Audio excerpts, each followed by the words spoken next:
गौतम ऋषि के पुत्र का नाम शरद्वान था। उनका जन्म बाणों के साथ हुआ था। उन्हें वेदाभ्यास में जरा भी रुचि नहीं थी और धनुर्विद्या से उन्हें अत्यधिक लगाव था। वे धनुर्विद्या में इतने निपुण हो गए कि देवराज इंद्र उनसे भयभीत रहने लगे। इंद्र ने उन्हें साधना से डिगाने के लिए नामपदी नामक एक देवकन्या को उनके पास भेज दिया। उस देवकन्या के सौंदर्य के प्रभाव से शरद्वान इतने कामपीड़ित हुए कि उनका वीर्य स्खलित होकर एक सरकंडे पर आ गिरा। वह सरकंडा 2 भागों में विभक्त हो गया, जिसमें से एक भाग से कृप नामक बालक उत्पन्न हुआ और दूसरे भाग से कृपी नामक कन्या उत्पन्न हुई। कृप भी धनुर्विद्या में अपने पिता के समान ही पारंगत हुए। भीष्म जी ने इन्हीं कृप को पांडवों और कौरवों की शिक्षा दीक्षा के लिए नियुक्त किया और वे कृपाचार्य के नाम से विख्यात हुए। कृपाचार्य के द्वारा पांडवों तथा कौरवों की प्रारंभिक शिक्षा समाप्त होने के पश्चात अस्त्र शस्त्रों की विशेष शिक्षा के लिए भीष्म जी ने द्रोण नामक आचार्य को नियुक्त किया। इन द्रोणाचार्य जी की भी एक विशेष कथा है। एक बार भरद्वाज मुनि यज्ञ कर रहे थे। एक दिन वे गंगा नदी में स्नान कर रहे थे। वहां पर उन्होंने घृतार्ची नामक एक अप्सरा को गंगा स्नान कर निकलते हुए देख लिया। उस अप्सरा को देखकर उनके मन में काम वासना जागृत हुई और उनका वीर्य स्खलित हो गया, जिसे उन्होंने एक यज्ञ पात्र में रख दिया। कालांतर में उसी यज्ञ पात्र से द्रोण की उत्पत्ति हुई। द्रोण अपने पिता के आश्रम में ही रहते हुए चारों वेदों तथा अस्त्र शस्त्रों के ज्ञान में पारंगत हो गए। द्रोण के साथ प्रशत नामक राजा के पुत्र द्रुपद भी शिक्षा प्राप्त कर रहे थे तथा दोनों में प्रगाढ़ मैत्री हो गई।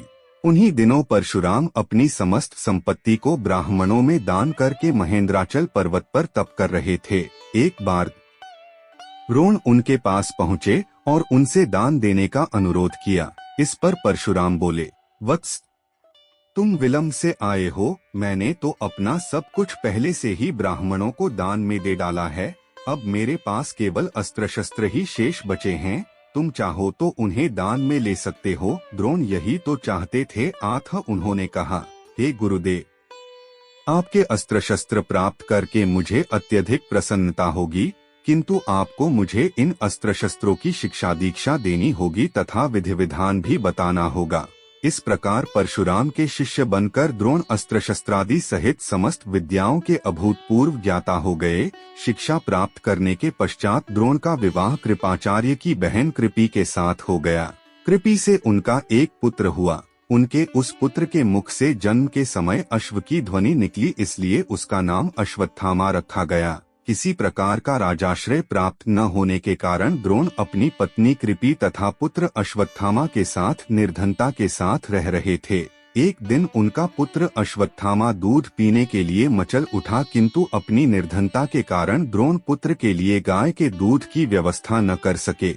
अकस्मात उन्हें अपने बाल्यकाल के मित्र राजा द्रुपद का स्मरण हो आया, जो कि पांचाल देश के नरेश बन चुके थे। द्रोण ने द्रुपद के पास जाकर कहा, मित्र, मैं तुम्हारा सहपाठी रह चुका हूँ।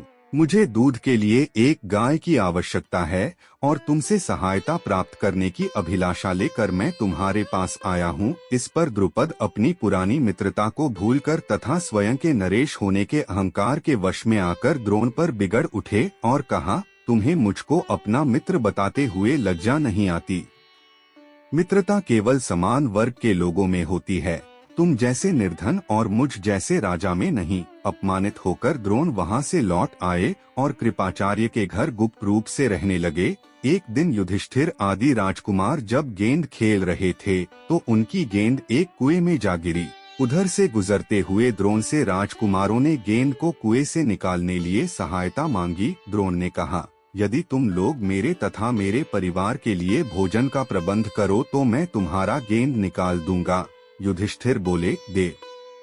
यदि हमारे पितामह की अनुमति होगी तो आप सदा के लिए भोजन पा सकेंगे। द्रोणाचार्य ने तत्काल एक मुट्ठी सींक लेकर उसे मंत्र से अभिमंत्रित किया और एक सींक से गेंद को छेदा, फिर दूसरे सींक से गेंद में फंसे सींक को छेदा।